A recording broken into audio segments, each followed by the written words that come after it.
what it takes to be healthy and happy within a stressful world from 3 experts walking their talk. Here is Lisa, Andrea, and Michelle.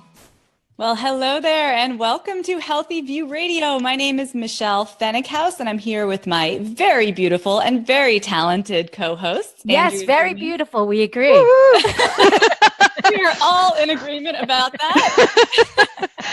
Today we are going to be talking about the sometimes difficult relationship that so many women have with food, with compulsive eating, chronic dieting, and body image. And the mother of healing from emotional eating is in the house with us today. Geneen Roth is here.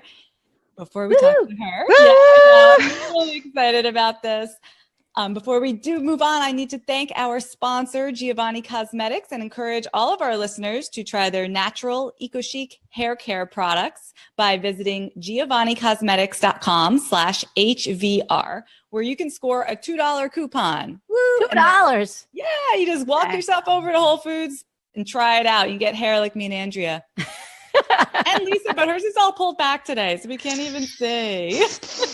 She's rocking. What was that movie in the 80s with Sharon Stone? She's rocking that slick back look. No, it was the video with the guitar players and the red lipstick. Robert Palmer. Yes. Wait, Michelle doesn't know that. She's very young, but She's a baby. Hair products and slick back your hair like the video, whether you're old enough to remember it or not, by going to giovannicosmetics.com/HVR for Healthy View Radio. So the topic of today's show is not about what we remember from MTV, but our topic is emotional eating, which I was thinking is a little bit redundant if you think about it, because emotions and eating are so tied up together from the time that we are infants. You know, you have babies who either nursing from the breast or sucking on bottles to meet their nutritional needs and their emotional needs. And you guys met my little guy. He's almost 4 years old. He still sucks his thumb at night. It's like the sweetest thing ever. And I don't even want him to stop because it's his last little remnant of babiness. But that, you know, that sucking is, it's combined for babies. You know, I'm filling my belly and I'm getting comfort at the same exact time. So we're kind of infused with this from the get-go. Yeah, but when you get that orthodonture bill, oh my God, you're going to be happy. Stop sucking. I'm going to be emotionally eating when I get that orthodonture. So what comes up for you guys when you hear about this topic of emotional eating? Well, it's interesting that you say that because yesterday I was on the subway and I looked across from me and there was a girl sucking her thumb. Now, she was in her 20s. I'm not even kidding. And I'm like, wait a minute, is there a cut on her finger? You know, why would and she's just sucking her thumb.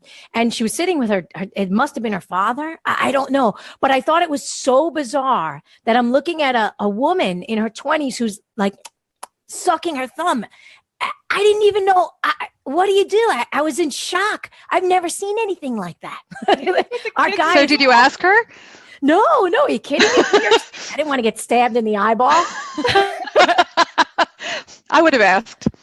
By the way, why are you sucking that thumb? Sucking her thumb. I mean, I have my own emotional eating stories, as I'm sure we all do. So like, for example, when I was first building my business, you know, I was working all the time. I'd get up in the morning, go to work, lunchtime, work, all day working into the night. And then when I finished working, especially while I was working on my books, right? Slap her hand, our guy said. when I was working on my books, I didn't have like any time, right? So I'd finish at like 9:00 at night. And there I was with the silence. And I was like, I love my work. I like what I'm doing. I'm sharing my knowledge. I'm creating books. But here I am alone in the house, right? I didn't have a boyfriend at the time. And actually the guy I was with, it was a very tumultuous relationship. So we were in and out of relationship for 10 years. So here I am, 9:00 at night, and I live in New York. So you could get anything, anytime, doesn't matter.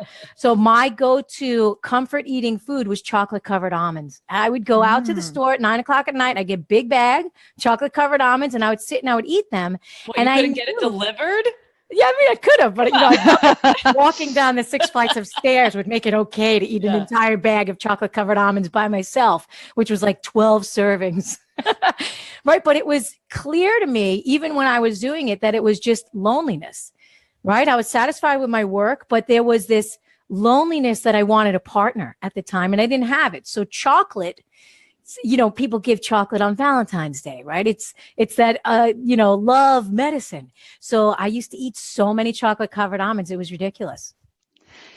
So for me, it's super interesting because everybody assumes that emotional eating is around chocolate and sweet food and like treats. But like I notice I work from home and a lot of times I'll be like, I'm starving. All of a sudden, why am I starving? And it's because I really need a break. And it's acceptable to take a break to eat. It's not acceptable to take a break just to like chill out and read a book in the middle of the workday, right? And so I found for me, I was bored. I wasn't engaged in that task I was doing. I automatically go, I must be hungry. And it's all, if anybody works at home out there, it's almost too easy to go right down to your kitchen. And again, I might be eating healthy food, but it's still emotional eating because I'm not eating out of hunger. So true. And I have a solution for you, Lisa. Please. You just got to take up smoking. I hadn't thought of that one. Everybody used to get breaks all darn day. You have no choice. You have to eat instead, right? That's such a good point, Michelle. That's why they pay you the big bucks. That's right. Come here first for your health information. Well, that's a good point that even healthy food can be emotionally eaten, and it's not just the sweets. Or I was thinking, what can be a real, the food that people gravitate towards is dairy. So the cheese, lasagna, like the comfort foods, things like that. But even just my husband will just chug a big old glass of milk, and I know he's stressed if he's doing that. And it's like no surprise because milk, right? Going back to the mother's breast thing. From the very get-go, milk says to us, this is comfort. This makes you feel better. There's hormones in milk. So watch the milk, everybody, right? Well, it doesn't have cheese. Cheese has something that gives us that euphoria. I think it's the casein in just such a condensed amount. And it's proven that it is one of those addictive foods because it just gives us a high. So it would make sense. Isn't it also just delicious? Let's just throw the delicious factor in there, like cheese is awesome. When I was growing up, my dad used to have one section in the refrigerator that was cheese. It was like blocks of cheddar, Roquefort. It was every single cheese that you could imagine.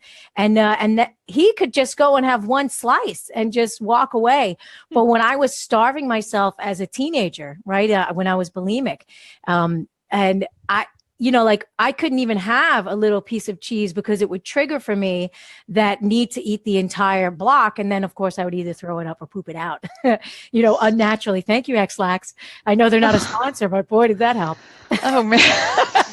Oh, my God. Yeah, it's not, there's so many eating disorders, and emotional eating is one of them. But something's going to trigger something inside you, and you're going to reach out for something.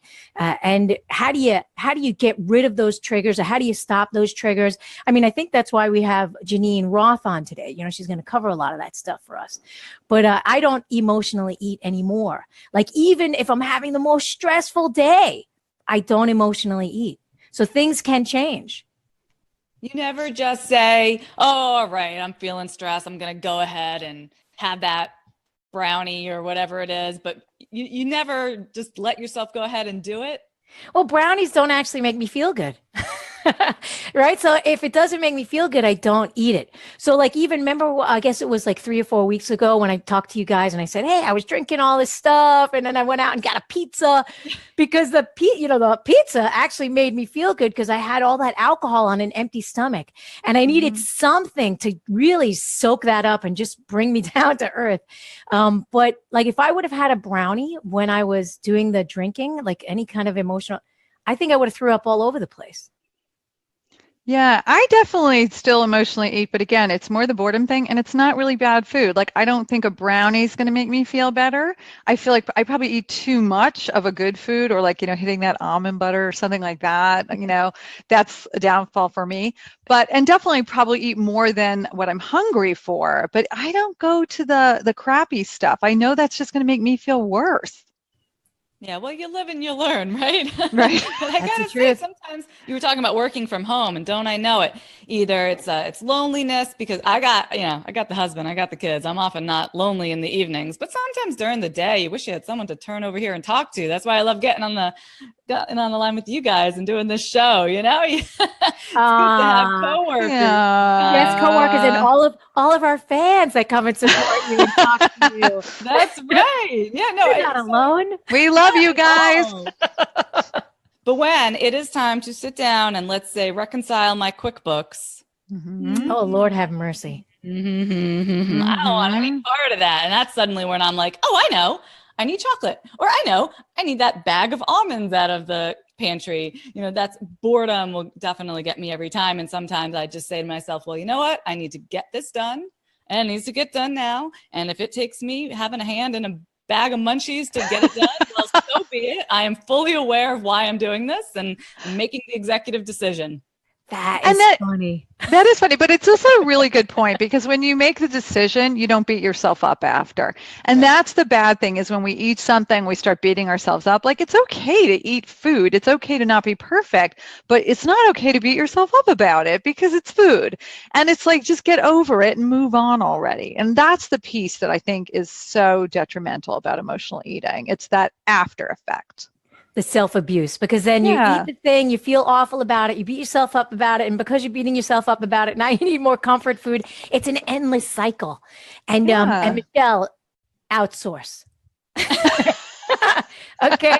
If there's something that you're doing at the house that you don't want to do and that it's draining your energy and sucking the life out of you, outsource. You hire somebody and you get that goodbye off your hands. Get it Well, out. that's exactly right. It's a really good indicator. Like if you can be aware of, regardless of whether or not you eat the damn food, like it doesn't even matter. The point is, if you can be aware of why you're thinking about eating the food, oh, well, this thing that I'm doing, I don't really want to be doing it. Well, why Mm. not?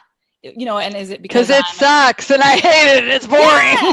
And I mean, I think like, doing finances, nobody likes doing finances. Most people don't, but maybe it's something that like, I thought I was going to love. I'm sitting down to work on this project and I'm like, why am I trying to distract myself? Maybe I don't love this. Maybe I shouldn't be doing this. Maybe this isn't aligned with my values. So whether you work for yourself or you work for someone else, your body sends you these signals like something's off here. And that's a very useful thing to pay attention to. Again, whether you eat the food or not, paying attention to those signals, I think, can go a very long way. Yeah, Geneen Roth, who we're going to talk to later, has all these great quotes like "How we eat is how we live," and it's true. The way we do one thing is the way we do everything. And so, using these as opportunities to just learn more about yourself, that is beneficial. Like, oh, isn't that interesting that I ate the Oreos? What was really going on for me? Like, use it to learn from it, and then at least it's not just a waste. You don't have to beat yourself up. Yeah, self-love. It's a big one. It's a big Man, one, right? Because there's this Oreos. little, empty space inside that needs to be filled with something, and most of us will just put food in there. Hmm. Oh, yeah, you stand there with the refrigerator open and you're looking for something that you need. You can't find it in the refrigerator, but maybe that block of cheese will do. Oh, it's funny. I've actually transformed my emotional eating into other forms of stuff that really benefit me. So, like for example, if I'm stressed, I go get a massage. I'll take a walk in Central Park. It's like those stressors are still there, right? But what I reach out to now is much different than what I would reach out to before. So when I'm feeling bored and when I'm feeling lonely, remember my chocolate almond addiction? When I'm feeling bored and I'm feeling lonely, I call up my sister, phone a friend. I get in touch. I communicate with someone that I love.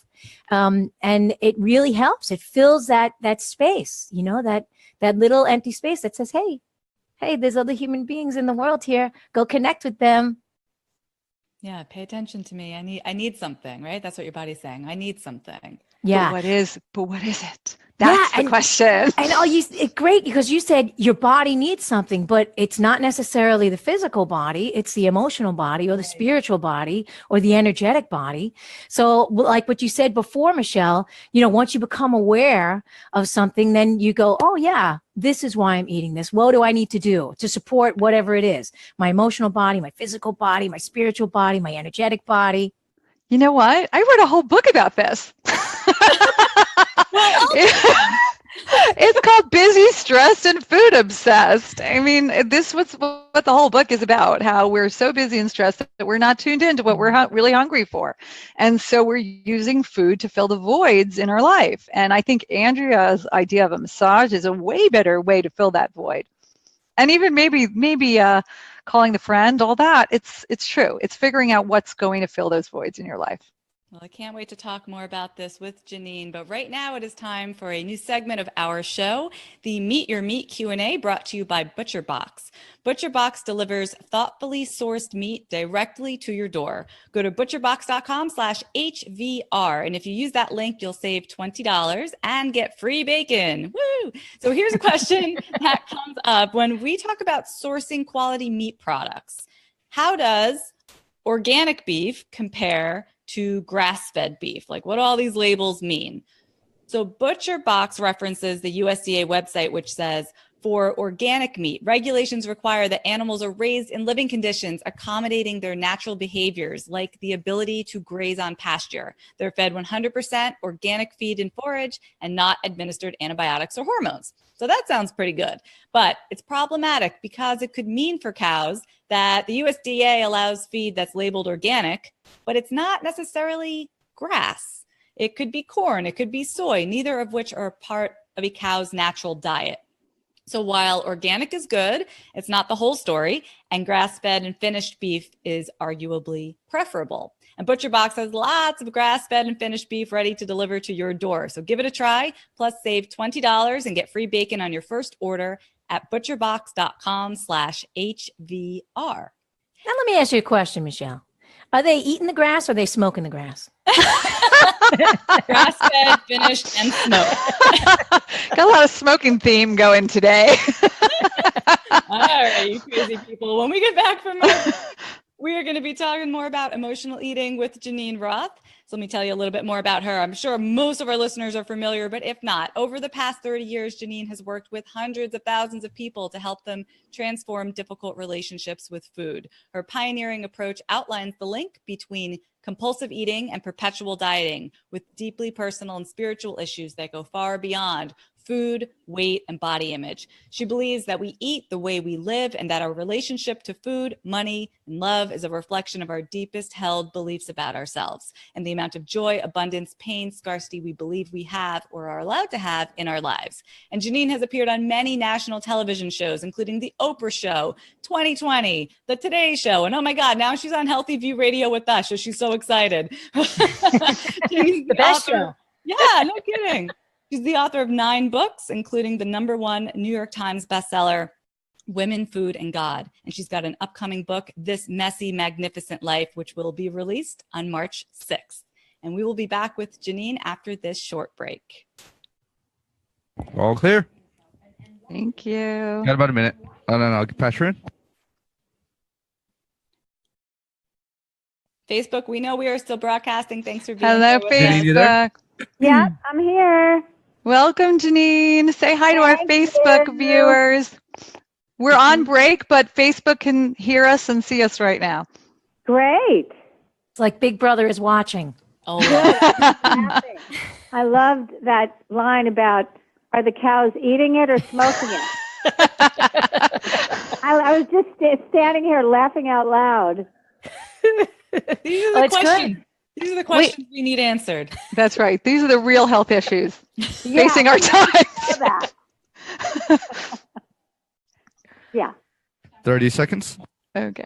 So Geneen, I love your books. We're on break. I gave my sister your book, Women, Food, and God. I read it first, of course. It was awesome. Totally awesome. Thank you. And do you all know that I have a new book? We do. We do. We're going to talk about it. I'm so excited. Great. You're an inspiration, sister. Woo, woo. That was our sound man. A-Rod thinks so too. He's read all the books. A-Rod, which is your favorite book by Geneen? Mad Magazine. I'll get back to you on that one. Okay. His favorite magazine Here is we go. Playboy. Oh, no. Here we go.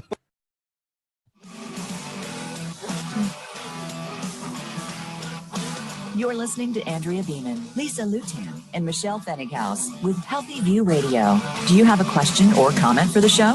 Please call us right now at 1-866-472-5792. That's 1-866-472-5792. Or send us an email from our Voice America radio page. You'll find connections to reach any of the hosts there. Now, back to Healthy View Radio. Hello, everybody. Welcome back to the hottest health show in town, Healthy View Radio. I'm Lisa Lutan. I'm here with my gorgeous Inside and Out co-hosts, Michelle Fennighaus and Andrea Beeman. And I would like to thank our sponsor today, Vapor Organic Beauty. If you can't, for those of you who can see me, I am in my little sundress because I'm working out of Florida this week, which is kind of a treat. And I'm really glad that I have my Vapor Organic deodorant with me because it is friggin' hot down here. Seriously, sweating up a storm. So I'm really loving their product. It's all natural. It's so much better than all that chemical crap out there. I highly recommend it. And Vapor is offering 20% discount for all of our viewers.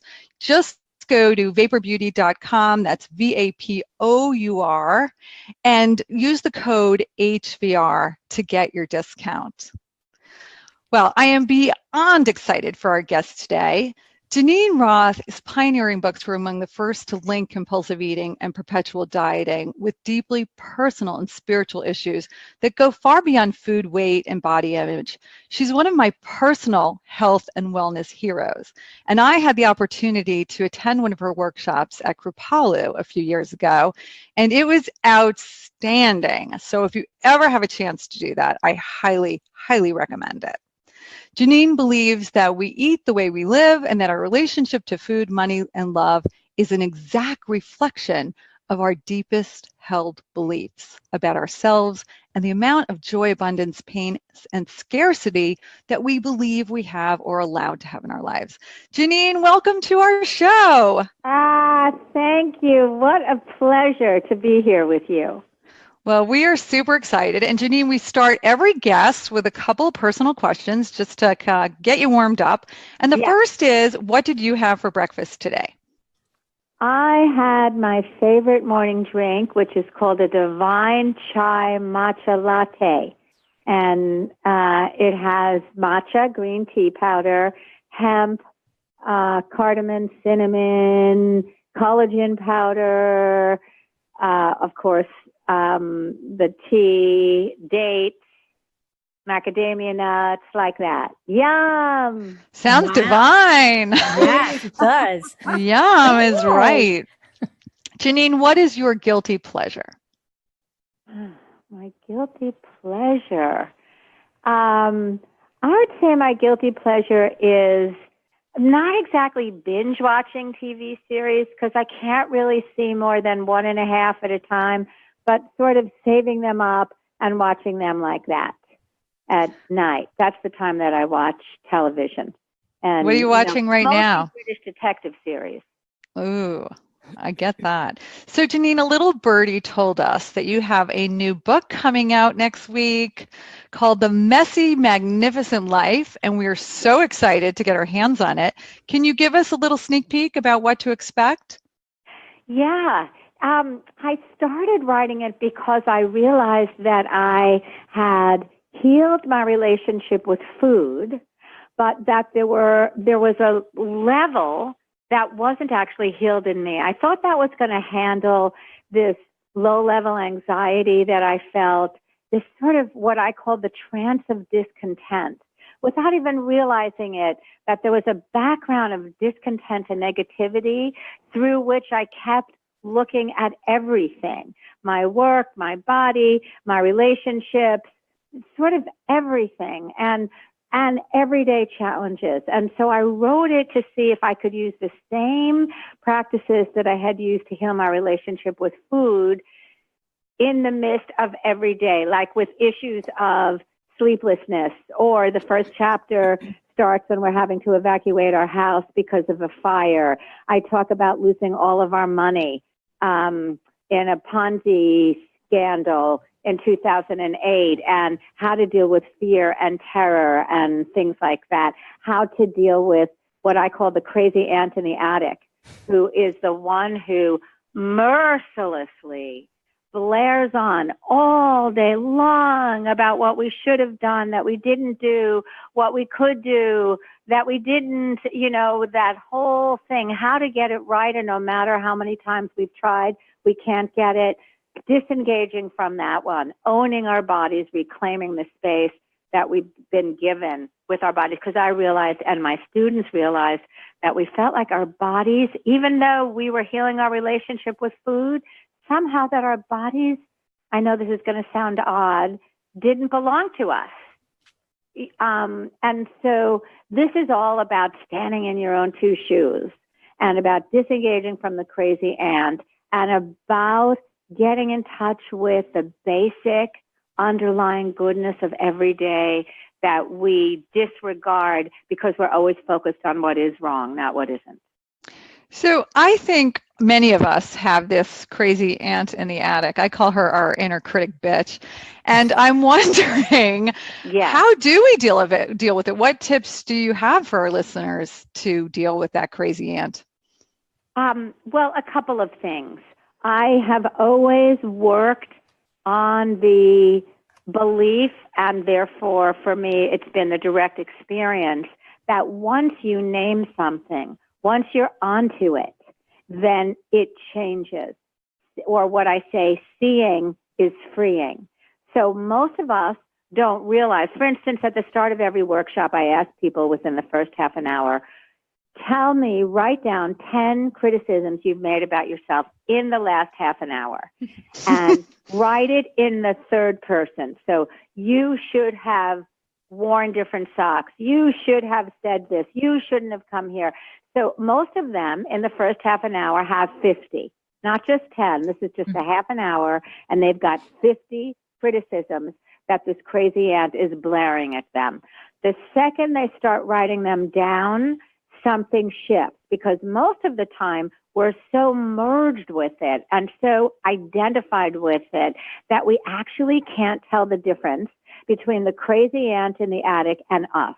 We think that first of all, what she's saying is the truth, and or we just feel like it's our voice. That's how it is. That's how life is. That's reality. Yes, our thighs are disgusting because we gained 10 pounds, or we've shown up in yet another workshop. What were we thinking? Or we ate too much for breakfast.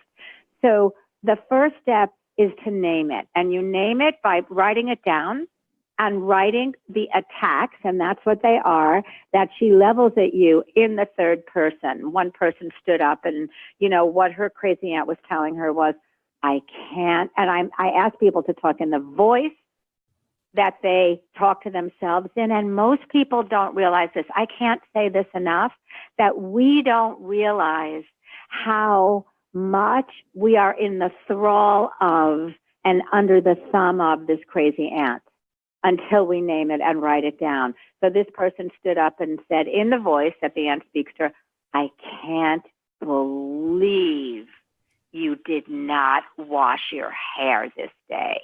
I can't believe that you have hope, that this weight thing is a possibility for you to deal with. How many workshops, how many diets do you have to go on and go to before you just give up? You're such a failure. Now, seriously, what are we supposed to do when there's a voice talking to us like that? So you name it, and then you realize she is not you. That's the second step. The third step is you find an effective disengagement from that. And for many of us, that can simply be stop, go away. You are not my friend. Some people, it's humor. I hear you. Go out on the lawn, though, drink some margaritas and get drunk and leave me alone. Another humor one would be, you think this is a lot that I ate for breakfast? You should have seen what I ate for dinner last night. So you just get that off your back. And then the fourth step is you're able to see how to act on your own behalf without collapsing under the judgment and diminishment, because we feel 2 inches small when this crazy aunt is talking to us, and it doesn't allow us to see what we can really do about the issue that she's talking to us about. As long as we're in the thrall of the crazy aunt, change is not possible. All transformation stops.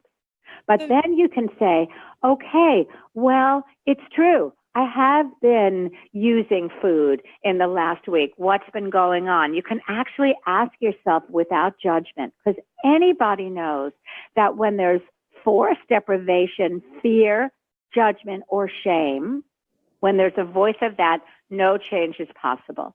I mean, you can just see that with children. When you're shaming and depriving and forcing and punishing, no, a child can't get in touch with what they actually did. They're just cowering because of the judgment.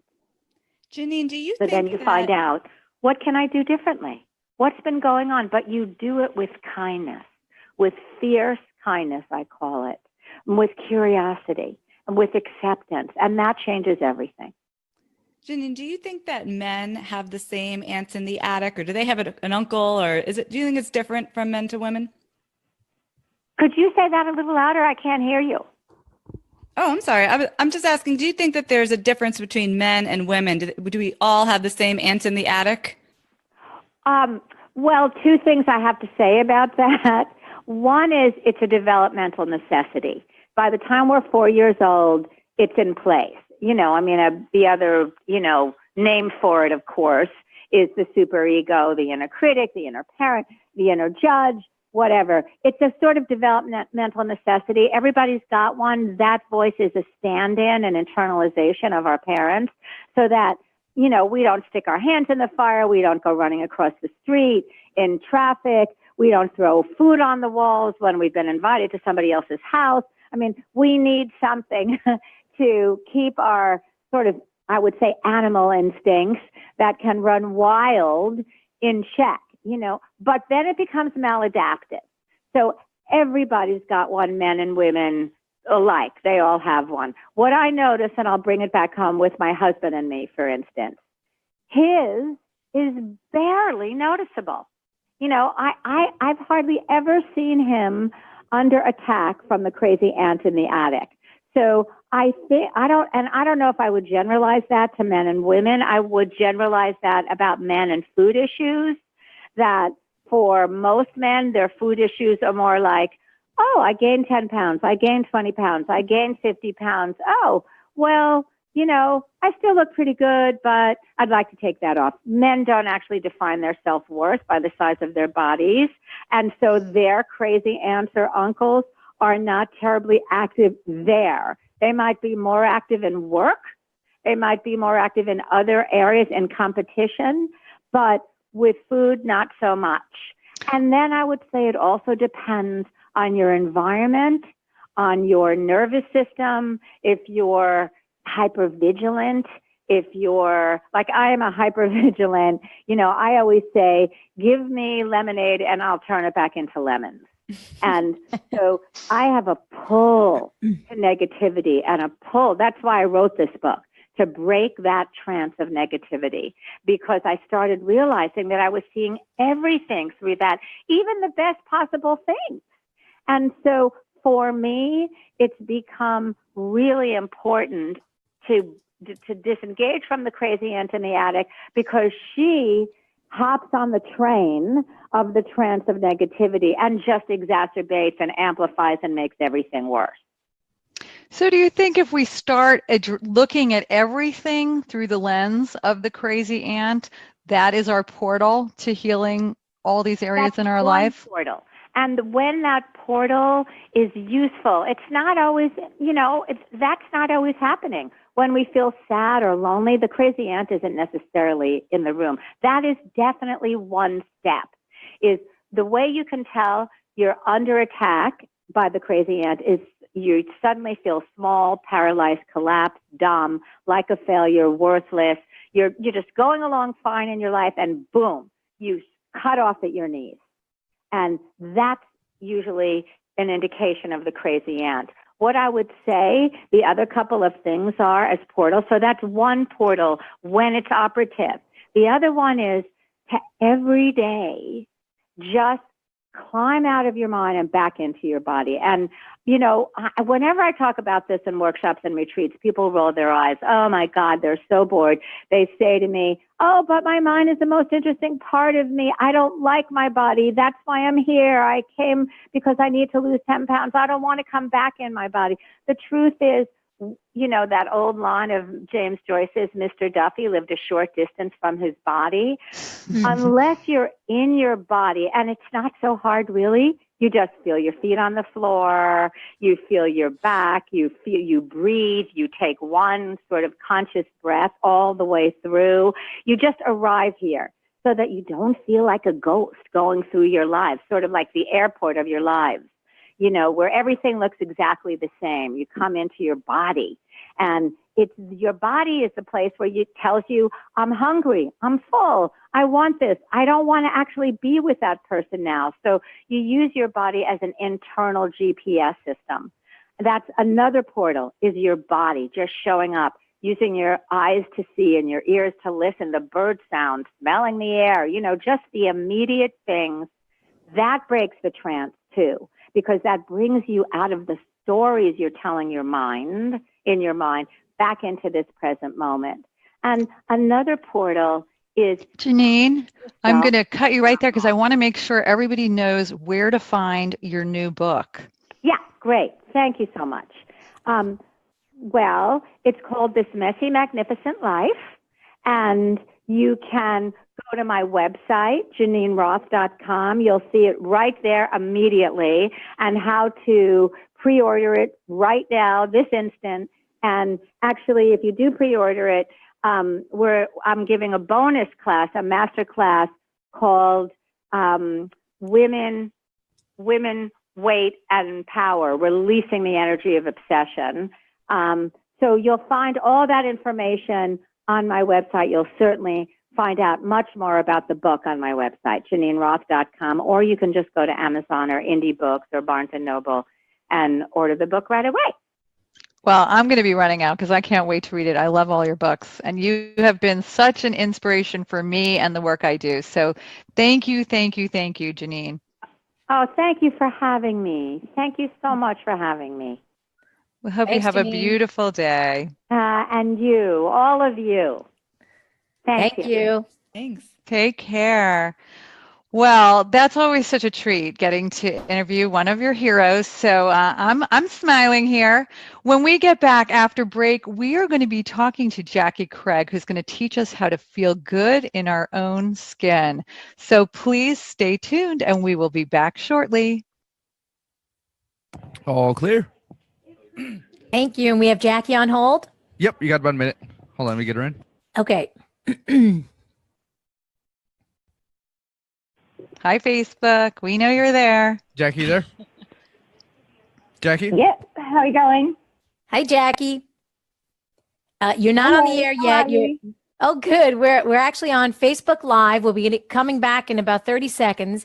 I'm going to be interviewing you, and at about the 10-minute mark, I'm going to wrap you up in a big bow and tell everybody where to find you. Okay, no problem. All right, good. What time is it where you are now? It's 4:10 in the morning. Wow, you are a trooper. That's dedication. Wow. Unless you normally get up that early. Everybody else is awake here. Well, we're thrilled you made it. Thank you. Glad to be here. Okay, great. All right, so she has a 6-second delay because of the distance between us. Is that correct? Yeah, the distance of where she's at, and I wanted to reconnect with her to get it going, but yeah, it's gonna take a little bit longer. Okay. So we're just gonna have to deal with this. Okay. Yeah, we'll make it work. Okay. That's all right. Here we go. Just pretend you're drunk. Mobile app for iPhone, BlackBerry, or Quick, Android. quick, at get the iTunes almonds. App Get the Store, chocolate covered almonds. Play Store, or Android Market.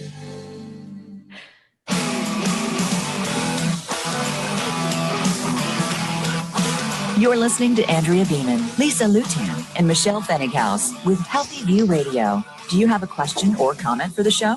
Please call us right now at 1-866-472-5792. That's 1-866-472-5792. Or send us an email from our Voice America radio page. You'll find connections to reach any of the hosts there.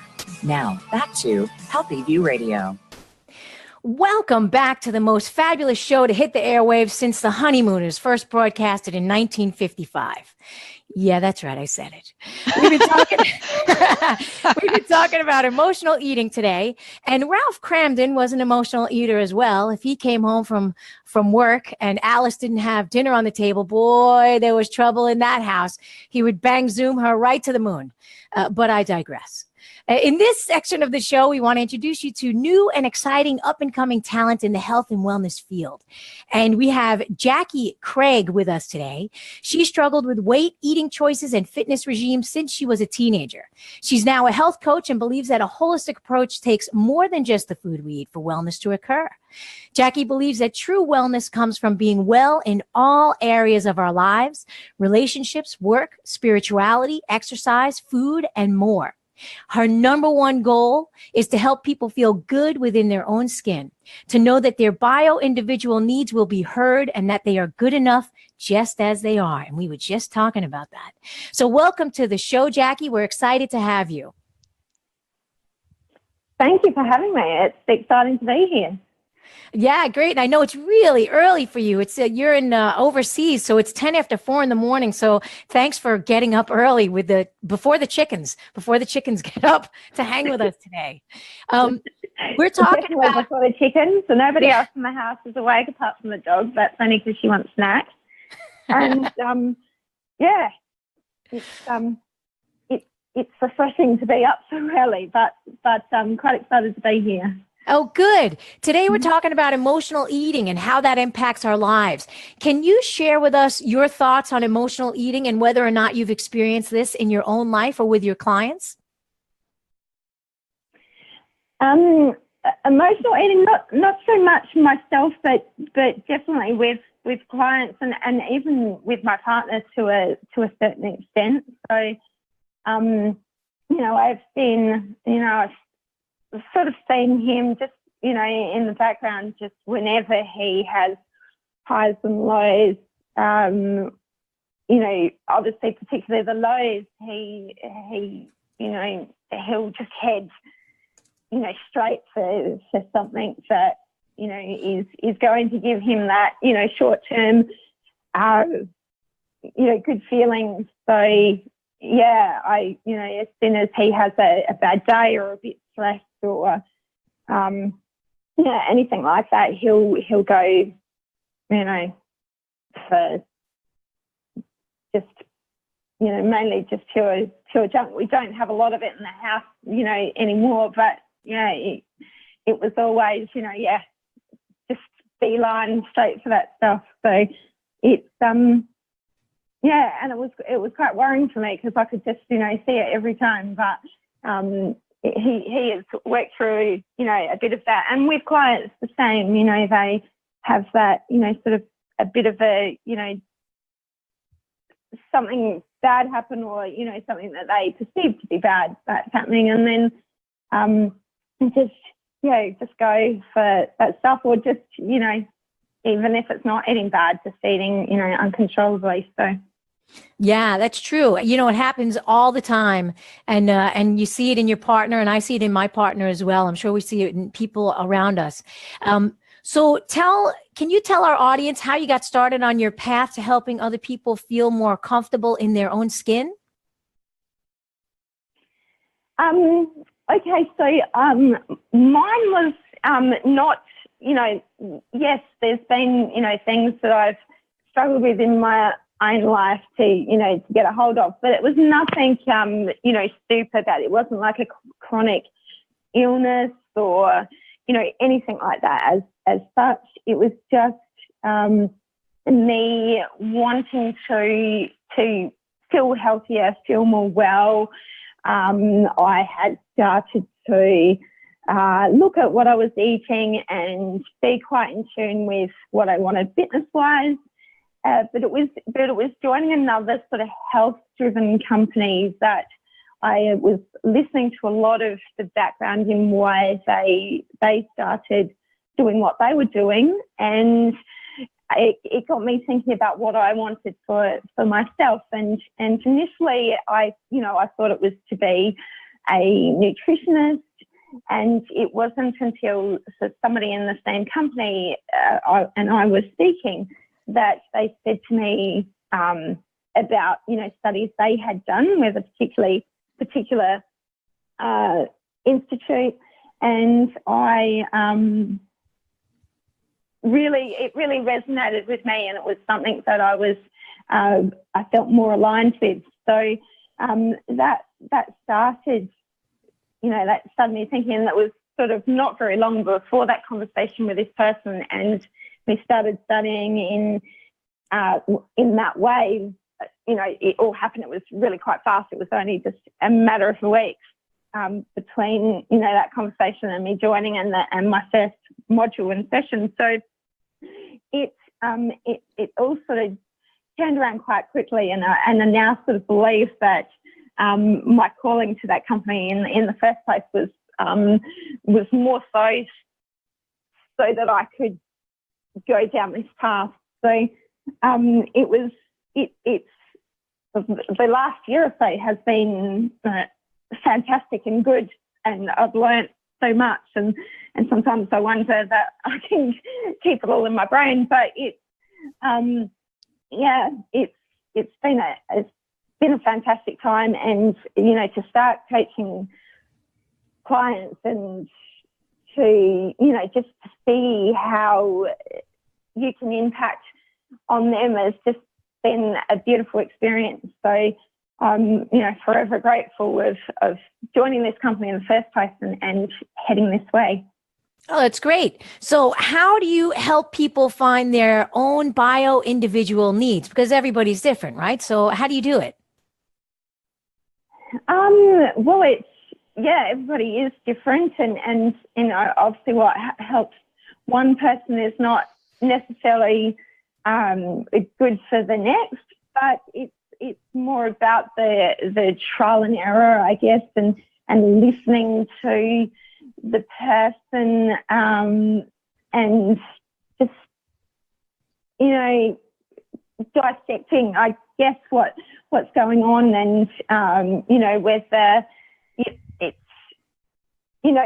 through time and a few weeks of getting together with them and just listening and going through what is happening for them. And it's not always food, not always food related.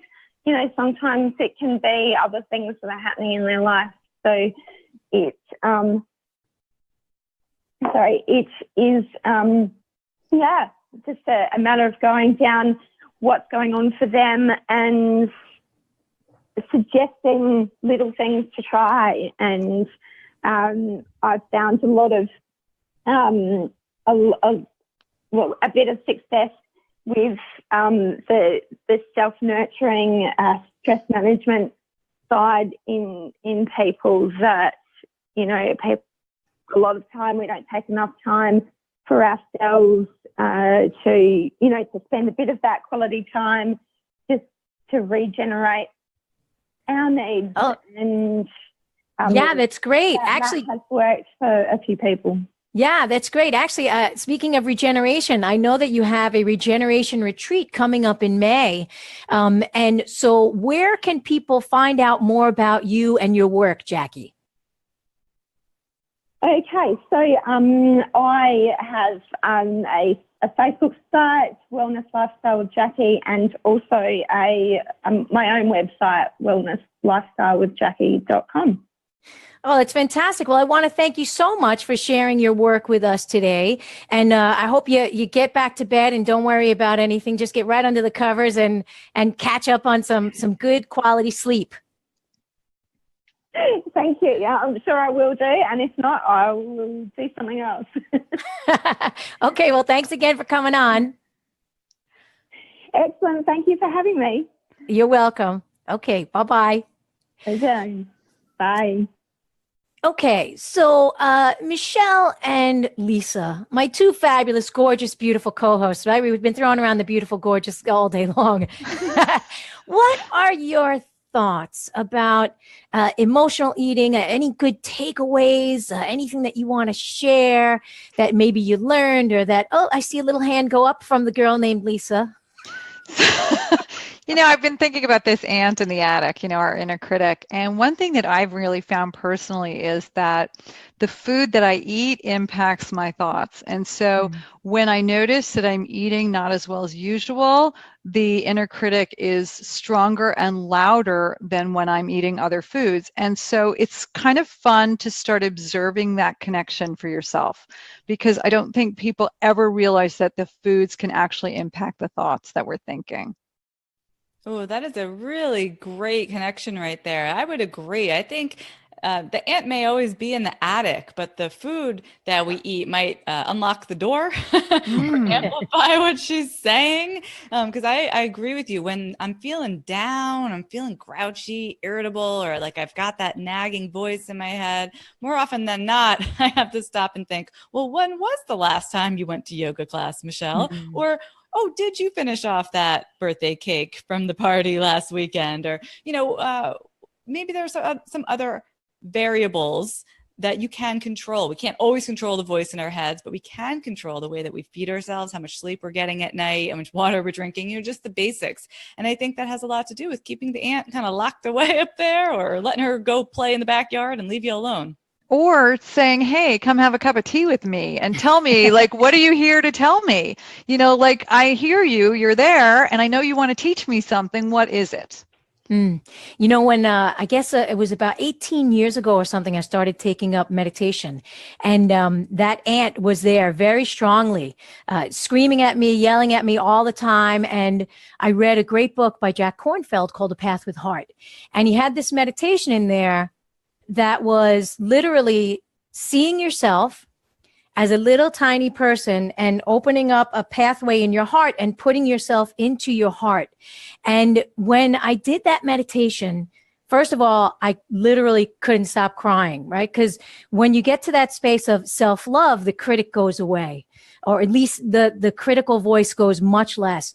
So from doing that book, A Path with Heart, and doing those meditations, which was all about like self-love and loving other people and compassion and all that, I can't begin to tell you how much smaller that critic became.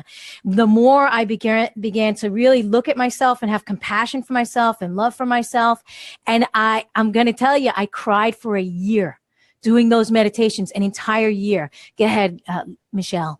I have a little exercise I thought of to share with our listeners, because if we want to reprogram what's going on in our brains, that those nagging thoughts, a really great way to do it. This is something I started doing when my babies were born, when all I heard was, you're not doing it right, you're not a good enough mother, etc. At night, before bed, lying in bed, it's pep talk time. And you just tell yourself everything you did right today, even if it was small, even if it was, you did a great job tying your shoes. It's got to be something you believe. It can't be a bunch of BS. And list it off for yourself and start forming new pathways, new thoughts to get stronger, to counteract the ant. Yeah, I agree 100% with that. Let's kill the ante. Kill the ante with love. It's another great book. Oh my gosh, so many great books out there in the world, including ours and including Lisa's, her own little busy, stressed, and food obsessed. Another great book was Coach Yourself to Success. And she also talks about, by Telaine Madana, talks about writing down the positive things that you did, giving yourself accolades and recognition and loving yourself for, even if you made the bed, you did the dishes, right? Just little things that we wouldn't even think of. Give yourself credit, because that's going to start to squash that other voice. That's like, you didn't do this, you didn't do that, you did it, you're son of a gun, right? All that stuff. Yeah. So I want to encourage all of our viewers and our listeners that, if you love our show as much as we do and you want to hang out with us every week, go to healthyviewradio.com and you can watch us recording this show live every week. You can comment in the Facebook feed. We get back to all of your comments. That's where we get to interact with you. You're our community. We love you. Actually, we really do. We love you. And this week, we especially love Mama Ange because she left us a review at healthyviewradio.com/review. And she said, these ladies are brilliant. Michelle, Andrea, and Lisa are so knowledgeable and share important information in a warm, playful way.